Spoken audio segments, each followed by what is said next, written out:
Hi guys, it is Dee and I want to talk to you today about attachment and healthy versus unhealthy attachment and the huge impact unhealthy attachment has on your life. And you might have an idea of what an unhealthy attachment is, and you think of it with regards to, most people think of unhealthy attachment, you think of just relationships one person to another. So I'm going to discuss relationships first. So these are classic examples, and we've all gone through that, particularly probably when we're teens. I don't know about guys so much, but girls do. You know, when you like a guy and you're just starting to interact and you're communicating with each other and you're waiting for his text, and if he doesn't text you, you're like, why hasn't he texted me? What's he doing? Is he out with somebody else? Who's he texting? He's texting somebody else. Or why hasn't he called? Or I texted him yesterday and he hasn't texted me back, or he didn't read it.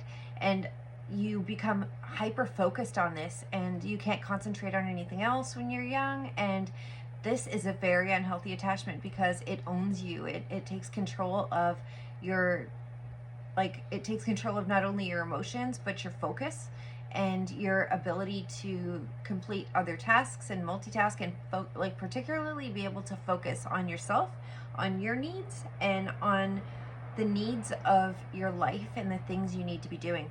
So as adults, you'll see it as an anxious attachment. You'll see if your relationship is a jealous relationship, if your partner is like off in the corner and he's texting and you're wondering, like, I wonder who he's texting, or you feel the urge to look in his phone or her phone, or you know, when they say they'll be home in 15 minutes but they're home in 45, you wonder, like, where did they go in like that extra time? Like, where did that half hour go?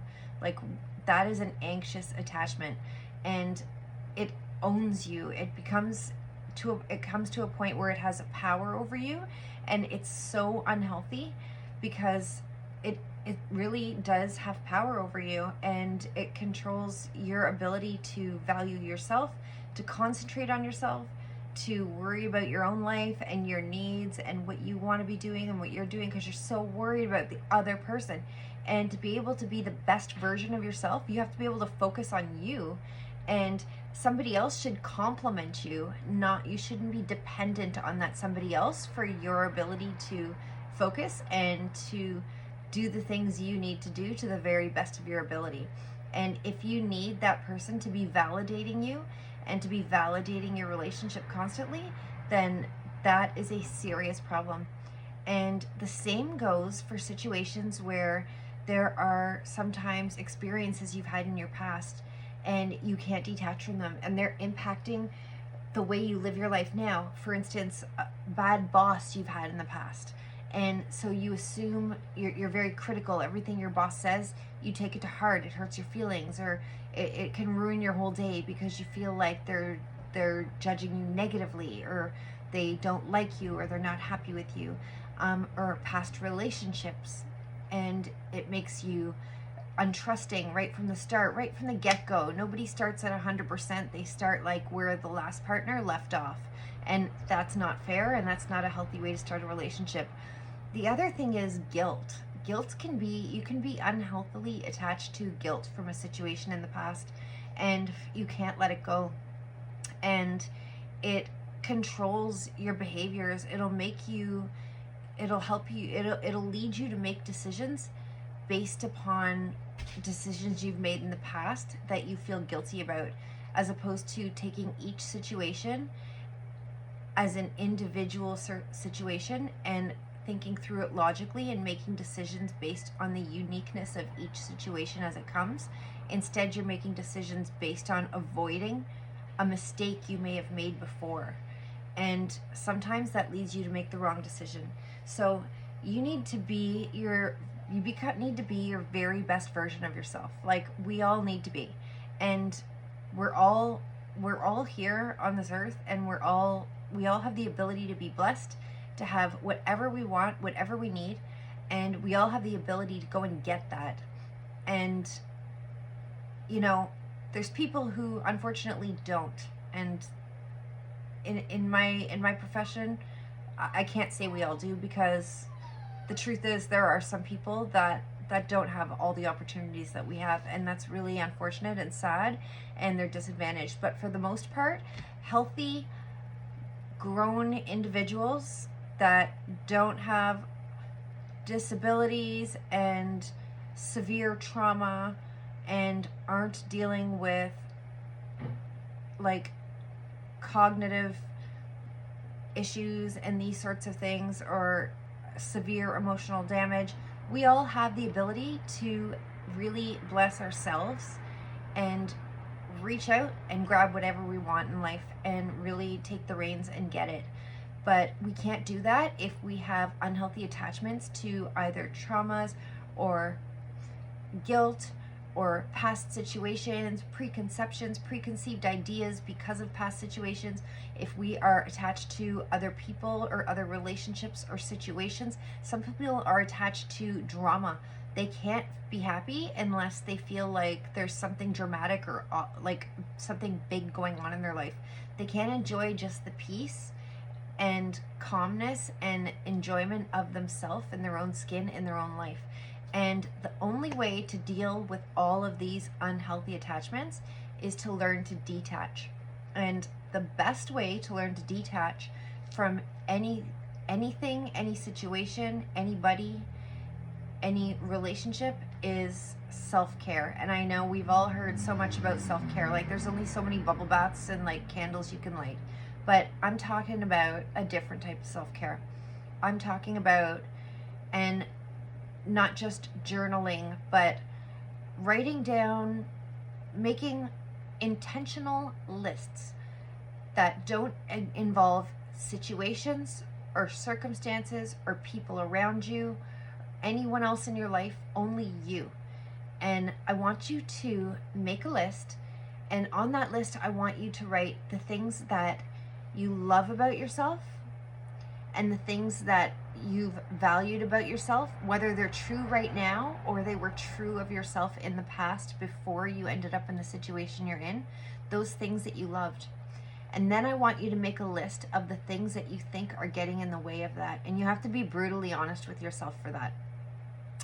And the things in yourself that are getting in the way of that. So for instance, mine would be like, I had a friend that I had a very unhealthy attachment to that friendship and that relationship, and it was with a guy, and he was my very best friend. We spent every day together.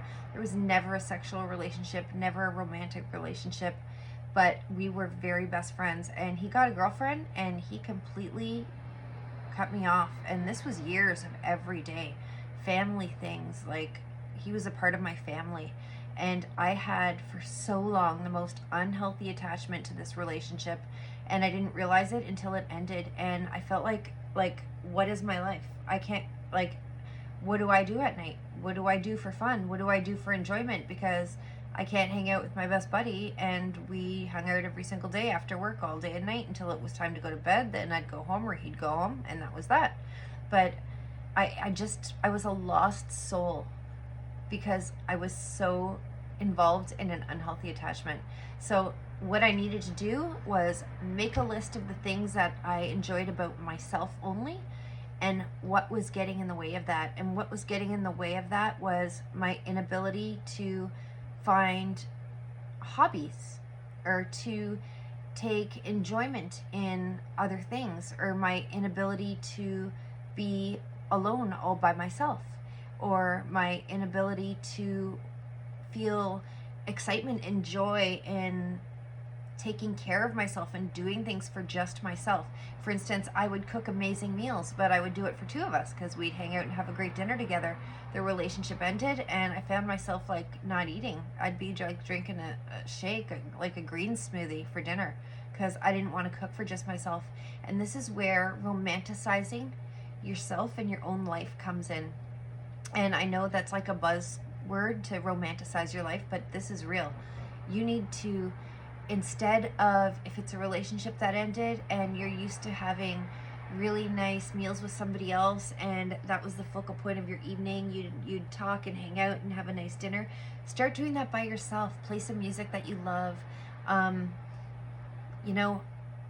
Like, enjoy the process. Start taking joy in looking up new recipes, trying new hobbies, trying new things. You need to experiment with you and experiment with things that you like. And the only way you're going to do that is by opening yourself up to trying new things. And so you're going to look at those limiting factors and limiting beliefs about yourself that are keeping you from the things that you loved about yourself on that list, the things that you really valued about yourself. And you're going to attack each one of them one at a time. If one of them is, I don't know how to have fun when I'm all alone, this is where you start experimenting with new ways, new hobbies, new things you can do to enjoy yourself. And you might feel stupid. I signed up for like an adult volleyball group. I hated it. It was horrible. I sucked. It was terrible. But I met some people. I got out, and that part of it I enjoyed. So I realized, okay, so I might not like volleyball, and I might not enjoy like adult team sports or group activities like that, but I do enjoy hanging out with other people and social circumstances that are in groups and meeting new people. So that was on my list of something I could do. So I started looking for ways I can do that and places I can do that. You need to look at each factor. Like if you don't feel like eating or making meals, like start investing in some of your favorite foods and stuff that takes time to cook, and make it an evening. Like even if you do it twice a week or it's your Friday or Saturday night activity, play some music, light a candle, enjoy a cup of tea or a glass of wine or a bottle of water, whatever it is your thing. And romanticize the whole process of preparing a meal for yourself, and then sit down and really enjoy it and spend that time with yourself enjoying what you did for you, because that was an act of self-love. And reading, like find stuff you enjoy reading, whether it be, because that takes up time, it's peaceful, it's calming, and it's a way to get out of your own head. And a lot of times people use social media to get out of their own head, and they'll use but the problem with that is that you're watching other people who are playing their highlight reel, and their life looks so much better, and you wonder, like, why don't I feel happy? Why am I not, like, why is my life not looking like this, and why am I so unhappy? And you can't do it. Doing things for you, concentrating on you, investing in you, time, effort, concentration, and loving yourself, and romanticizing the things that you do are going to be your ticket and your way out of this unhealthy mindset and this anxiety that makes you feel sick to your stomach, makes you not want to eat, makes you lose sleep, makes you wake up in the night and not be able to get back to sleep, makes you not enjoy your daily activities. It takes really the joy out of life. And unhealthy anxious attachment is one of the most deteriorating emotional experiences that you can go through. And you just got to invest in you and really love you and concentrate on the things you love about yourself, what's getting in the way, and break down those barriers and limiting factors one at a time. Concentrate on them and do it strategically, do it logically, and do it chronologically, and get through them, and you'll be free. And I freed myself. Tons and dozens and millions of people have been able to free themselves from this, and sometimes it takes some person 3 weeks, sometimes it takes someone 3 years, but at the end of the day, you're gonna get there. Just follow the process, try the process, love yourself. I promise you, if you do it and you attach it in a scientifically, like, methodical way, you're gonna get there, and you'll get to the end of that list, and again, you'll start seeing those values and characteristics in yourself that you loved once again, that don't depend on anybody else or any other situation, that only depend on you. And you'll be able to appreciate that and love you again. And that's the goal. You just need to love you again. And that's how to get out of unhealthy attachment, guys. I hope this video was helpful. If you like it, please give me a thumbs up. Don't forget to subscribe. And if you want to see more videos, hit the little bell and you'll get notified when I make another video. So I will see you guys soon. Don't forget, you're all amazing and you're worth it, and you are all valuable people, and you deserve to love yourself, because like, you were put on this earth for a reason, and you are a gift to everybody who gets to know you, and you're a gift to yourself. You really are, and you just need to realize that and appreciate all that you are, because you're wonderful. So that's all I have to say, guys. I hope everyone has a good night, and I will see you all soon. Bye now.